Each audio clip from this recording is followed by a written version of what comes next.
G7 का invitation Narendra Modi को नहीं भेजा जाता। और इसके पीछे बड़ी वजह हमें अमेरिका की डिप्लोमेसी नजर आती है, जिसने न सिर्फ वॉर के अंदर इंडिया को सपोर्ट नहीं किया बल्कि G7 समिट में भी इंडिया को तनहा छोड़ दिया। क्या बोला तूने? कनाडा ने भारत के प्रधानमंत्री नरेंद्र मोदी को G7 देशों के समिट में शामिल होने के लिए न्योता भेजा है। अभी मजा आएगा ना भिड़ो। पाकिस्तान भारत से मार खाकर भी सुधर नहीं रहा है। अब पाकिस्तान ने G7 समिट में भारत के न्योते को लेकर के नया प्रोपेगेंडा रचने की कोशिश की है, लेकिन ये पाक के इस प्रोपेगेंडा की मियाद भी केवल 24 घंटे की ही रही और उसके बाद पाक की ये जो साजिश है ये भी नाकाम हो। G7 कंट्रीज ने जो अपना समिट हो रहा है कनाडा में, तो उस समिट के लिए जो नरेंद्र मोदी को इनविटेशन थी वो देने से इनकार कर दिया है, बल्कि ये कहा जा रहा है कि इनविटेशन कैंसिल कर दिया है। जो इनविटेशन एक्सटेंड की जा रही थी कैंसिल कर दिया और उनसे कहा है कि भाई साहब thank you very much. TV screen पर बकवास बोलने वाला ये बिकाऊ तोता मुल्ला मुनीर ने पाल रखा है, लेकिन जब से मुनीर की पोल खुली है तो ये तोता भी दिमागी दिवालिया हो गया है। तभी तो अपनी काली जुबान से जहर उगल रहा है, लेकिन अब इसके अल्फाजों के जहर ही इसके गले को लाल कर रहे हैं। जो कैनेडियन गवर्नमेंट है उसने प्राइम मिनिस्टर मोदी को इनवाइट किया है फॉर द G7 समिट और ये एक इम्पोर्टेंट डिसीजन है।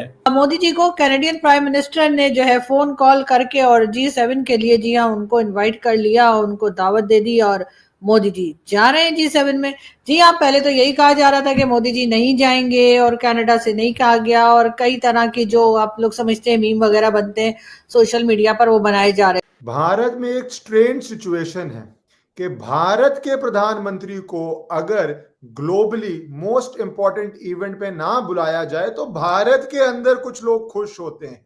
ये पर नई बात नहीं है। अगर आप याद करें गुजरात के मुख्यमंत्री थे, उनके लिए बाकायदा लिखित में चिट्ठी लिखी जाती थी अब यूएस ना जाए। वो हर मौका नहीं, वो कोई मौका नहीं छोड़ता यार, वो कोई मौका नहीं छोड़ता कनाडा को जलील करने का। और हामिद मीर तुम ये भी देखना कि कुछ चंद दर्जन या कुछ चंद 100 तुम्हारे पाले हुए खालिस्तानी कुत्ते भी होंगे जो वहां पे भौंक रहे होंगे। तो टेररिज्म पर बात होगी और पाकिस्तान की खाल उधेड़ के उसकी वहां पे जैकेट, मोजे और दस्ताने, टोपी बनाई जाएगी। G7 समिट जो है आपको पता है पिछले 2019 से लेके नरेंद्र मोदी साहब को हमेशा इस पे इनवाइट किया गया और वो जय हिंद दोस्तों, मैं विजय और आप देख रहे हैं विस रिएक्शन। तो दोस्तों जैसे कि आपको पता है इस बार G7 समिट जो है वो कनाडा होस्ट कर रहा है और इसका इनविटेशन मोदी जी को अभी मिल चुका है। हालांकि थोड़ा लेट इनविटेशन मिला है मगर मिल गया है। मगर जब इनविटेशन नहीं मिला था तब पाकिस्तान का मीडिया काफी खुशियां मना रहा था और काफी भारत के खिलाफ इन्होंने प्रोपेगेंडा करना शुरू कर दिया था कि भारत की डिप्लोमेसी फेल हो गई, भारत को G7 से बाहर कर दिया गया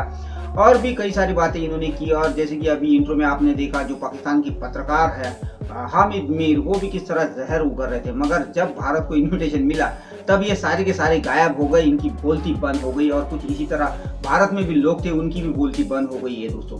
मगर कुछ लोग ऐसे हैं कि जिन्होंने पहले कुछ अलग बातें की मगर जब इन्विटेशन मिला तो अब उन्होंने पलटी मार दी, जिसमें से एक है कमर चीमा। तो कमर चीमा साहब जो पहले कुछ अलग बातें कर रहे थे भारत की डिप्लोमेसी को लेके, अब कुछ अलग इनकी बातें शुरू हो चुकी है। तो आज की वीडियो में हम यही देखेंगे कि ये जो G7 में इन्विटेशन मिला है इसके बाद अब सोशल मीडिया पे किस तरह की बातें हो रही है। तो चलिए करते हैं वीडियो को शुरू। मगर वीडियो शुरू करने से पहले जो भी और हमारे चैनल पे पहली बार आए उनसे रिक्वेस्ट करूंगा प्लीज हमारे चैनल को सब्सक्राइब कीजिए, वीडियो को लाइक और शेयर जरूर कीजिए। तो चलिए करते हैं वीडियो।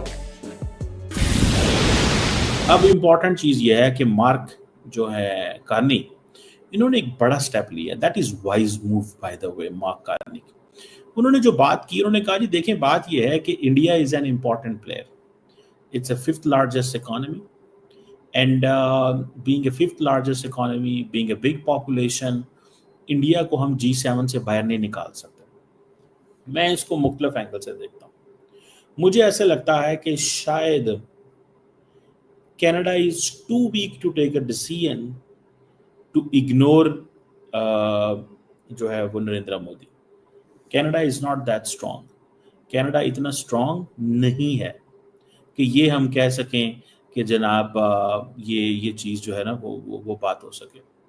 कनाडा एक उसकी इकॉनमी ठीक है, मुल्क बड़ा है, रिसोर्सेज बहुत ज़्यादा हैं, लेकिन ये एक डिप्लोमेटिक डिसीजन है। और दूसरी बात ये भी है कि कनाडा ने इसका फैसला किया होगा कि अगर हम नरेंद्र मोदी को बुला लेते हैं तो हम ताल्लुकात को रिपेयर करेंगे इंडिया के साथ। कहा यह जा रहा था कि जो G7 का समिट होने जा रहा है उसके अंदर 6 साल के बाद जो है वो Indian prime minister Narendra Modi ji को नहीं बुलाया गया। इसके ऊपर जी कई लोग जो है वो भारत से भी जश्न मना रहे थे और पाकिस्तान में भी बहुत खुशी मनाई गई थी, और हमारे जैसे जो लोग थे हम थोड़ा सा बैलेंस रखने की कोशिश कर रहे थे। तो हमने कहा भाई अगर इन्विटेशन आ भी जाता तब भी मोदी जी नहीं जाते, इसलिए कि जिस तरह के टर्म्स रहे हैं पिछली गवर्नमेंट जो कनाडा की थी या जो पहले प्राइम मिनिस्टर रहे ट्रूडो साहब, तो अजीब सा नाम इनका, मुझे लगता है इनका नाम अजय या विजय होना चाहिए था, लेकिन खैर जस्टिन ट्रूडो के लिए भी हमने कहा कि जी क्योंकि उन्होंने तरह तरह के एलिगेशंस लगाए भारत की हुकूमत पे, तो जाहिर है कि अगर इन्विटेशन आ भी जाता तब भी मोदी जी ना जाते, और अभी तो खैर बिल्कुल गए ही नहीं है। लेकिन खैर मोदी जी ने दोनों लोगों को जो है जो कि बिल्कुल से नेगेटिव बात कर रहे थे उनको भी रिजेक्ट कर दिया, यानी कि उनको भी गलत साबित कर दिया, और जो लोग ये कह रहे थे कि अगर इन्विटेशन आ भी जाता तब भी ना जाते। ऐसा सिर्फ पाकिस्तान से ही नहीं, भारत से भी कई जर्नलिस्ट दोस्त जो है हमारे वो इस किस्म के ट्वीट्स लगा रहे थे। कैनेडियंस को ये था कि अगर हमने ये मौका गंवा दिया तो हम एक नई जंग शुरू कर देंगे मजीद। So now is a time कि अमेरिका के साथ मामलात ख़राब हैं, दुनिया की इकॉनमी सुकड़ रही है, डोनाल्ड ट्रंप साहब जो हैं वो टैरिफ्स के ऊपर बातें होंगी, तो हमें क्या ज़रूरत है एक बड़ी इकॉनमी को आउट ऑफ द लूप रखने की? हमें क्या ज़रूरत है कि एक हम ऐसी इकॉनमी के साथ लड़ाई शुरू कर लें जो हमें जिससे हमें फ़ायदा हो रहा है। एक देखें, India is a big country, तो उनको इस चीज़ का अंदाज़ा है कि अगर हम ये करते हैं तो ये हमारे लिए एक मुश्किल पैदा हो जाएगी। सो हम नहीं चाहते कि ये चीज़ जो है, ये मुश्किल जो है वो हमारे सामने आए। सो इसलिए उन्होंने फैसला किया कि हम बुलाएंगे इंडिया को, और वही चीज़ है कि अब इंडिया के अंदर पहले था कि पैनिक फैल गई, नहीं बुला रहे, क्यों नहीं बुला रहे जनाब, ये वजूहात हो गई। उधर से पहले ही वो पाकिस्तान के साथ मामलात ख़राब थे, अमेरिकन साइलेंट हो गए, अमेरिका ने लिफ्ट ना कराई, डोनाल्ड ट्रंप पाकिस्तान की साइड लेने लग पड़े हैं, और ये है वो है, इस तरह की आपको पता है पूरी थी। अब कनाडा नहीं बुलाता तो इंडिया की डिप्लोमेसी को क्या हुआ? What happened to the Indian diplomacy? अब ये क्वेश्चन जो थे वो इमर्ज होना शुरू हो गए थे। सो कनाडा के जो लीडर ऑफ ऑपोजिशन है पियर पॉलिवर ने भी ये कहा है कि it is a wise decision to invite India. It's the largest democracy in the world, दुनिया की सबसे बड़ी डेमोक्रेसी है, और जो सबसे पुरानी डेमोक्रेसी है दुनिया की वो कनाडा को लात मार रही है। बोल रहे हैं कि आप हमारे 51वें स्टेट बनिए। वो टैरिफ वॉर्स में चले गए, उन्होंने स्टील और एल्यूमिनियम के ऊपर टैरिफ लगा दिया, वो कनाडा में आने वाली गाड़ियों के ऊपर गाड़ियों और टिम्बर के ऊपर टैरिफ लगा रहे हैं।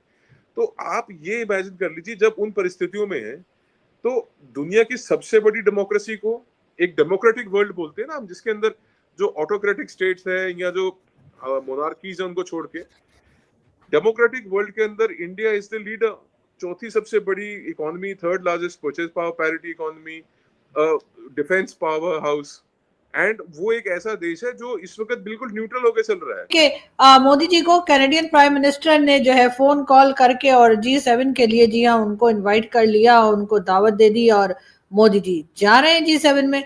जी हाँ, पहले तो यही कहा जा रहा था कि मोदी जी नहीं जाएंगे और कनाडा से नहीं कहा गया, और कई तरह की जो आप लोग समझते हैं मीम वगैरह बनते हैं सोशल मीडिया पर वो बनाए जा रहे थे। उसके साथ साथ ये भी कहा जा रहा था कि नहीं जाएंगे, अगर इन्विटेशन आ भी गया तब भी नहीं जाएंगे। हालांकि ऐसा बहुत कम होता है, इसलिए कि मोदी जी तो पाकिस्तान भी आ गए थे बिना इन्विटेशन के, आप लोग तो जानते ही, हम तो अभी तक बता के हमारे गले जो मार्क कार्नी हैं प्रधानमंत्री कनाडा के, उन्होंने G7 समिट के लिए भारत को एक इनविटेशन दे दिया।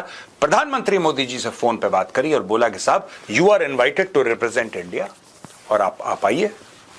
अच्छा, भारत G7 का मेंबर नहीं है दोस्तों, कनाडा है, भारत नहीं है, और स्पेशल गेस्ट के तौर पे मोदी जी को बुलाया गया to represent India. Basically Modi ji को बुलाया मतलब कि भारत को इनविटेशन मिला है। अब हुआ इसमें क्या चक्कर कि कई लोग इसमें भड़क गए, खास तौर से खालिस्तानी, और मुझे बड़ा अच्छा लगा दोस्तों जब मैंने खालिस्तानियों के बयान ट्विटर पे पढ़े और किस तरीके से मुंह से झाग निकल रहा है खालिस्तानियों का, यार मुझे बड़ा अच्छा लगा। ऑल द बेस्ट खालिस्तानियों, देखो पूरा आपको तैयार रहना है खालिस्तानियों। मोदी जी आ रहे हैं, उनके स्वागत में बिल्कुल आपका ब्लड प्रेशर मुझे बिल्कुल चरम सीमा पर चाहिए। ब्लड प्रेशर खालिस्तानियों का ऐसा होना चाहिए कि दिमाग की नस अब फटी तो तब फटी। सो वो इसको समझते हैं कि हम बहुत पीछे रह जाएंगे। हम क्यों ये जंग लड़ना चाहते हैं। और दूसरी बात ये है कि वो ये भी समझते हैं कि शायद ये जो सिख्स हैं कनाडा के अंदर, ये शायद हमें इनकी इतना साथ नहीं देना चाहिए, because some of the ways कि वो देखें हमारे ताल्लुकात तो गवर्नमेंट से हैं, हमारे ताल्लुकात इंडिविजुअल से तो नहीं है। फॉर एग्जाम्पल जो वर्ल्ड सिख ऑर्गेनाइजेशन है उसने कहा this is a betrayal of the Sikh Canadians. अब क्वेश्चन ये है मार्क कार्नी को परवाही क्यों नहीं है, वो कहता है यार आप इलेक्शन होंगे जब भी तो देखा जाएगा, अब तो जो होना था हो गया, और उसको मेजॉरिटी भी मिल गई है, वोट तो उसे एंटी ट्रम्प वोट मिला है, तो वो तो वजीर आजम आ गया। तो वो समझता है कि if I need a global economic stability, if there is going to be the digital transition in the world, if this is something, then I need India's support. मुझे इंडिया की सपोर्ट चाहिए। This is what mark Carney understand. और ये चीज़ें जो हैं वो India को उसने एक्सेप्ट कर ली है।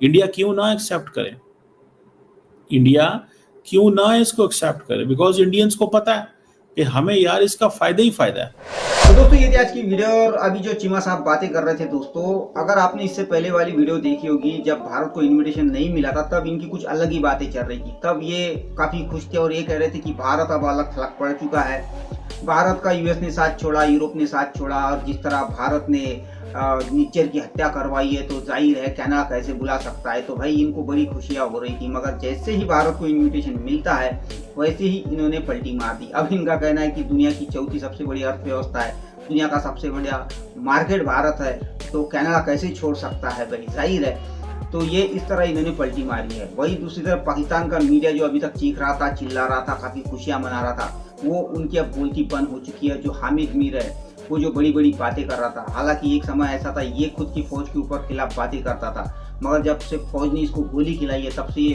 फौज का तोता बन चुका है। भारत के खिलाफ इसने भी जहर उगलना शुरू कर दिया है, उसकी भी बोलती बंद हो चुकी है। और जो भारत में बैठकर सवाल खड़े कर रहे थे वो भी अब एक कोने में चुप बैठे हुए हैं। दूसरी तरफ जो अब भारत को इन्विटेशन मिला है तो खालिस्तानी जो कनाडा के अंदर है दोस्तों वो एक्टिव हो चुके हैं, उन्होंने धमकियां लगाना शुरू कर दिया। मगर फिर भी मोदी जी को तो जाना ही है, और भारत ने भी अपनी तैयारियां अभी से शुरू कर दी होगी मोदी जी जाने से पहले ही कि वहाँ जाना कहाँ है और क्या करना है। तो खैर दोस्तों अब देखते हैं मोदी जी वहाँ पे जाने के बाद क्या होता है, किस तरह भारत और कनाडा के रिश्ते जो है वो आगे बढ़ते हैं। तो ये थी आज की वीडियो, आशा करता हूँ आप सभी को अच्छी लगी होगी। तो चलिए चलते हैं, मिलते हैं अगली वीडियो में, तब तक के लिए।